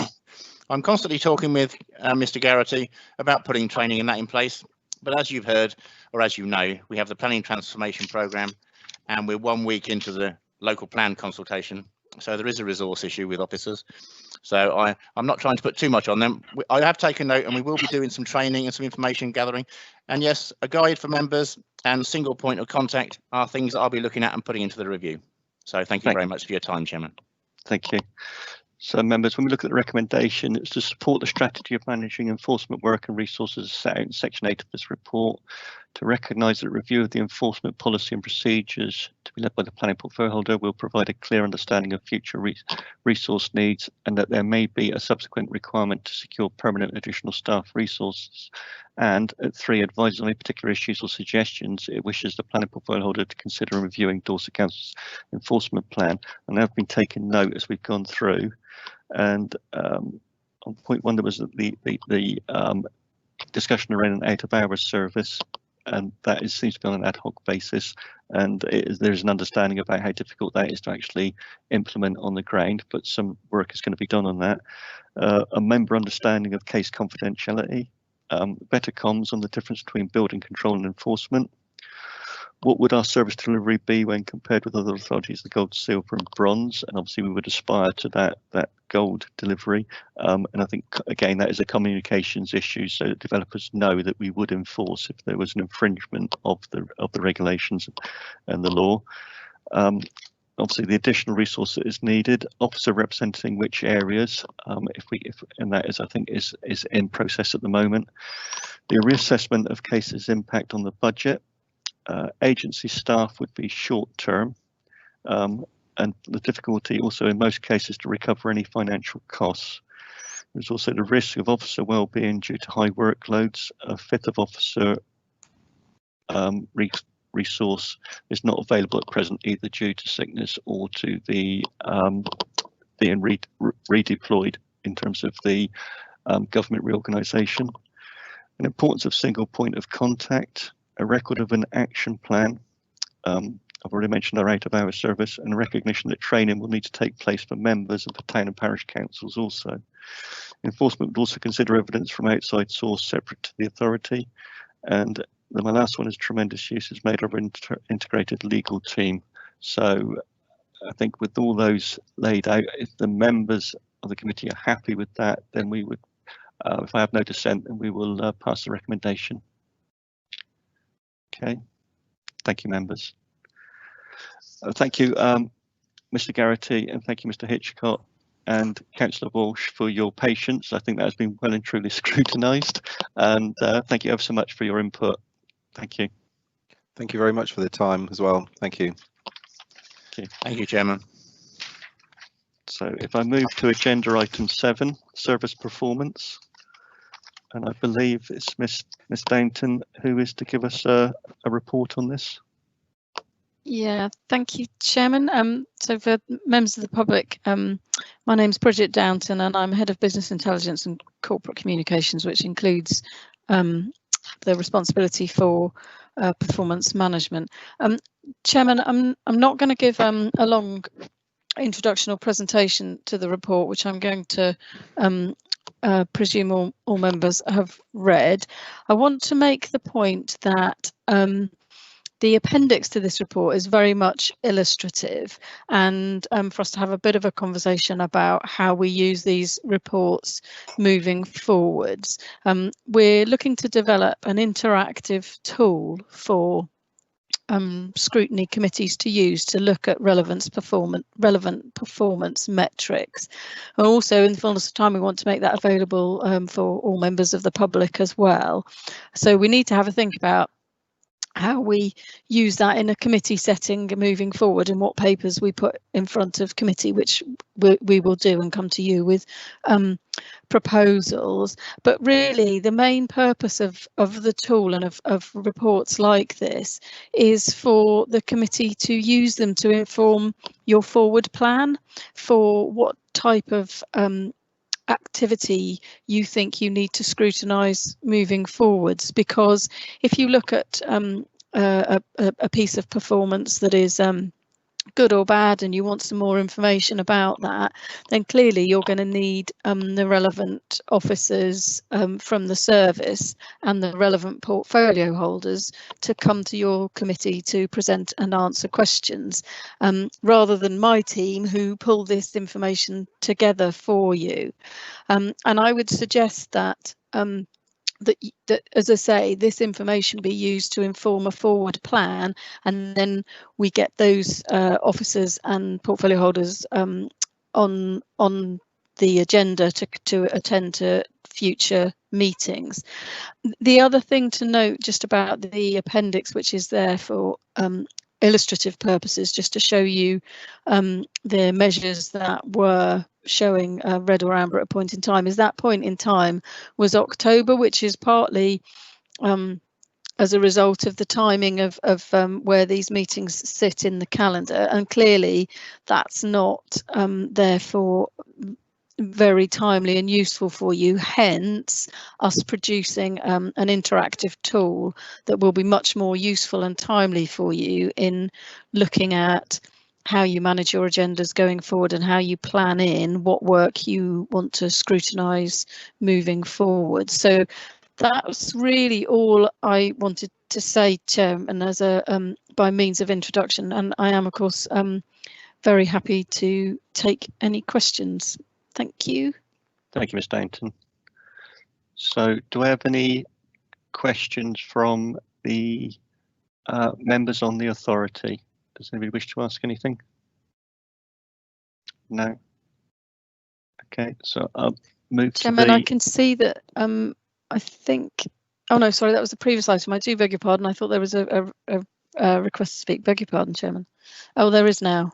Yeah, so if there's no questions from members on the authority, then I'll move to the committee. So my first speaker is Councillor David Tuke.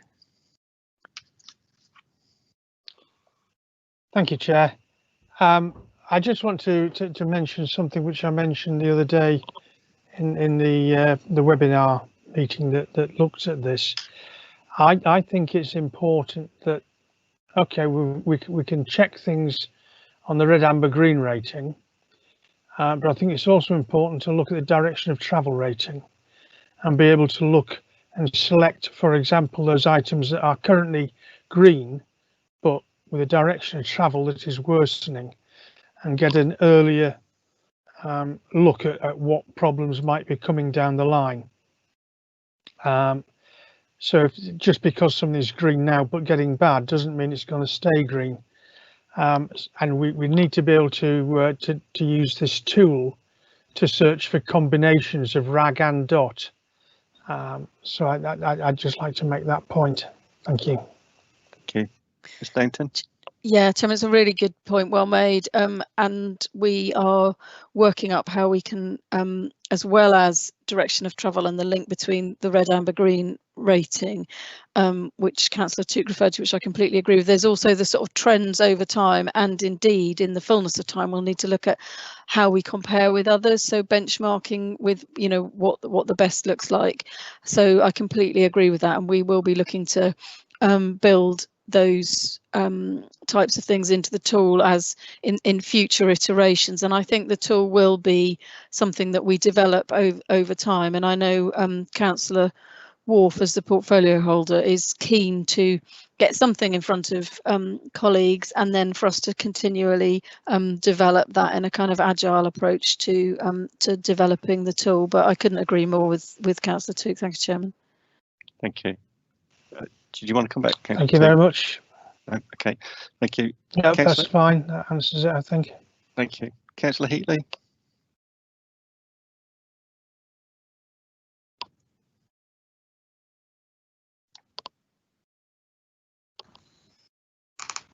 Thank you, Chairman. I'm having trouble with my unmuting this morning for some reason.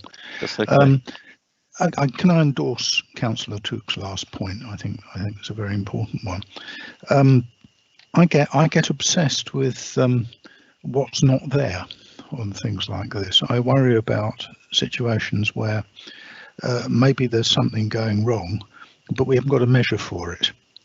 And I do think, therefore, it's important that presentations are presentations of the whole picture, including the green ones, so that at any point we have some conception of what we're covering by the system, and are alive to the possibility that there are things that we're not covering.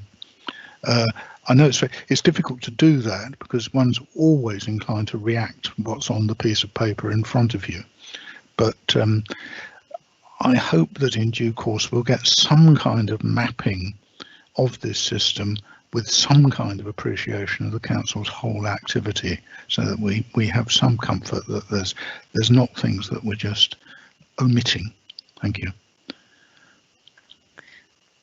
Chairman, thank you, Chairman. Yeah, it's a really good point, and I think it's one that we've always is always a bit of a conundrum in terms of what you present, particularly in a public committee, because you want to present the whole picture, but equally you need to be focusing on the things that are challenging, but that can present a really skewed picture. So I think in essence, there were two key points that I picked up from what Councillor Heatley was saying there. One was we do need to look in the round and see the good things as well, but also we need to make sure that we're looking at the right things and we're not missing things.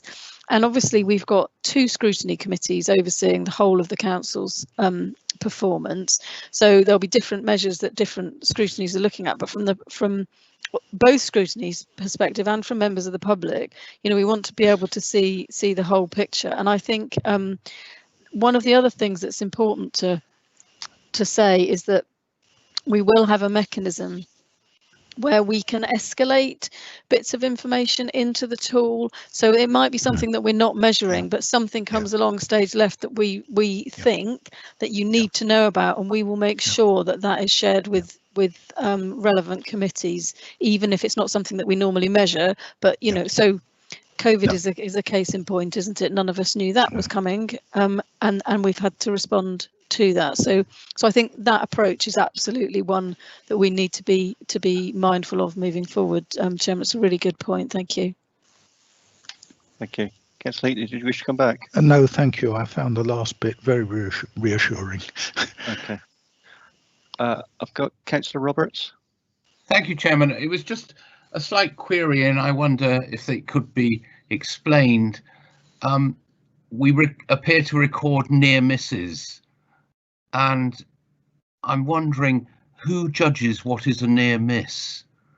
And for some, I presume this is driving, but it might be pedestrians, and I would love a little bit more information. If I'm driving, a near miss might be a car that misses me by an inch, but another driver, it might be 5 yards. What is a near miss? Ms. Dainton. Chairman, thank you. Good short, luck. Yeah, the short answer is I'm not going to be able to give you a comprehensive answer to that, which kind of brings me back to the earlier point, but I will give you an answer, but which brings me back to the earlier point about when we want to discuss specific items, we need the people here who are the experts in the specific items. Now, around this particular item, which is around health and safety near misses, and as an organisation we're recording those in some places but not all yet, and that's something that we're working on. So the criteria of what constitutes a near miss will depend on what you're looking at, and I think that's one of the things that we need to get it's an area of work, Chairman, that we're currently working on, working up that reporting to be more comprehensive, and we need to include in that what the criteria are. So that's the type of thing that we would in that instance we might want to get our health and safety manager to come along and talk to committee about those sorts of things and what are the lessons we're learning from them. So it's a variety of different issues is the short answer. So there isn't one set of criteria. Thanks, Chairman. Thank you. Councillor Roberts, you happy with that? Yes, it poses the question, if it's a miss, why are we recording it? Isn't it better to record the actual accident? Yes, Chairman, really good point. We need to record both. Actual accidents are really important to record, of course they are, but near misses are really important because you can learn a lot from a near miss, because if it was a near miss, that probably shouldn't have happened. That by definition, good that it didn't turn into something worse. But there may be lessons that we can learn to avoid getting that close to an issue. That's the point of understanding near misses, Chairman. Chairman, I fully understand that with 2 aircraft above an airport or shipping. I think near misses happen with every few minutes, every time you're driving, because it's the other drivers. And how do you learn lessons about that? Chairman, it may not be to do with driving, so it may be to do with when we're carrying out some verge cutting or something like that, and some kind of near miss activity, or when we're laying some doing some hard landscaping or something. So we may learn lessons about better personal protective equipment use or something like that. There's a whole range of issues, but I don't want to speculate, because as I say, I need the specialists here to do it, but it isn't just about driving, I guess is the key point. There's a range of near misses that we need to be reviewing, I think, Chairman. Thank you very much. I mean, you can see why I raised it, because it's such a massive topic, and you know, the fact that you record it and it's on amber, it makes it hard to quantify it exactly. Thank you, Councillor Roberts. Yeah, I think, Chairman, if I may, I would make one more observation on that, which is I think picks up the Councillor Roberts' last point, is that these measures, or indicators as we sometimes call them, are just that. They're only an indicator, and what they do is they help us to start delving deeper and asking questions about things, which is the role of scrutiny. So that's why the point about this is, what are the questions that this data in front of us leads us to ask, and how do we get the answers to that, and who do we need to get to one of our future meetings to help us to answer those? So it's a really good point. That's what this data does for you. Thank you, Chairman. Thank you, Ms. Dainton. Thank you. That was very helpful final comment. Thanks. Thank you, Councillor Roberts. As the Chairman, I had early sight of this when the team were actually building this tool, and it is obviously going to be a terrific resource for the members on the authority, and for the authority itself. Obviously, going forward, we're going to have a webinar to give sight to all members of this tool, and it's a tool that we've been encouraged as members to go into, to delve into, to mess about with it, for want of a better way of putting it. I'm given an assurance by the team that you can't break it, so that's not a challenge, but what I'm saying is that it's going to need members to continually go into this tool, dip into it, have a look at it, because there's a lot of information there. There's a lot on the page. It takes some getting your head around it to begin with, but it is going to be such a useful tool going forward to this authority, and to give us a heads up, an early indication of where risk is to the authority. And I think the team have done a fantastic job. I've got nobody else at the moment who's requesting to speak, so I just wanted to say, thank you to Miss Dainton and to Miss Forrester and to Mr. Bonner for all the work they've done on this, and it is going to come back to us again. And as I say, we're going to have a webinar on it, and I really do encourage all members to take a look at it when it actually goes live. It's going to be a terrific resource, as I've said. So I have nobody else who wishes to speak. Thank you, Miss Dainton, for your report. I very much appreciate that. Thank you. So I'll move to item 8, which is the draft for the Place and Resources Scrutiny Committee forward plan. So Lindsay, would you care to take us through this, please? Just briefly. Yeah. Excuse me. So members, just to note, on page 36 are the items that are currently expected to your next meeting, which is on the 25th of March. There's a mixture. There's a couple of items there which are going on to Cabinet, the climate strategy and the office strategy. So therefore you'll have the opportunity to look at those before they go on to Cabinet. The only thing to note on the bottom one there, the Household Recycling Centre policy review, I'm just seeking some confirmation from officers at the moment about the timescale for that one. So that one may not come to March, it may get pushed back on your agenda. Page 37 sets out items currently scheduled for May. And then there's some items towards the bottom of the work plan that need scheduling in, the future service performance reports that we've just been talking about, and the complaints update, which are going to come along at the same time as we receive the service performance reports. So I think that's probably the only thing to say. The only other thing was, I know Bridget Downton would like to make a comment about the external communications review, so that's probably the only other thing to flag up on the work plan. Thank you, Lindsay. Yes, I did have a discussion with Miss Dainton. So if we're finished with that, Miss Dainton, would you like to give your report, please? Thank you, Chairman, and please forgive me. I'm going to be looking at my other screen. I've got a statement that I would like to present to committee. Thank you. This statement is in response to a request to review the Council's comms strategy at the January meeting of Place and Resources Committee. Scrutiny Committee, I do beg your pardon. The Council's Chief Executive and Head of Paid Service, Matt Prosser, has asked me to make this statement on his behalf. A considerable amount of work was done to develop a new external communication strategy for Dorset Council over the summer, with excellent input from a member working group on this. This strategy has not yet been formally signed off. This will be done by the Council's corporate leadership team later this year, once we're out the other side of the current significant demands on the comms team because of the pandemic. The working group, chaired by Councillor Sherry Jesperson, agreed it would not be appropriate or necessary for the strategy to go through public committee meetings for approval.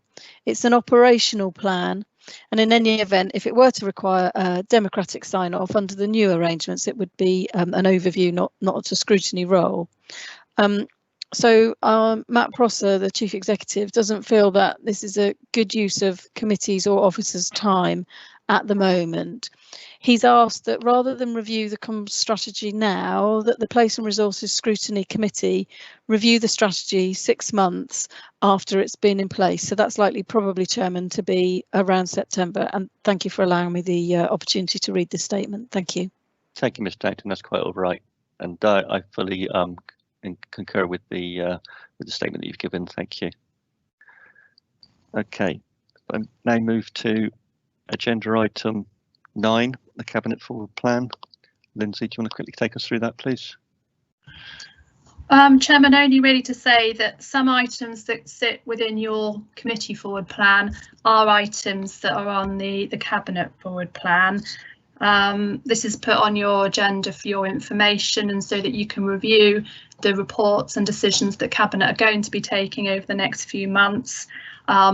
Therefore, if you have the opportunity to identify any areas that you may wish to review after Cabinet has taken a decision. I think that's probably all I want to say on that. Thank you. That's great, thank you. So I move to item 10, urgent items. There are no urgent items to report. Agenda item 11, exempt business. There is no exempt business. Thank you, members. So I will close the meeting at 11:58. Thank you, all members, for your input, and thank you to the officers. Very much appreciated. Thank you. Thank you, Chairman. Thank you very much.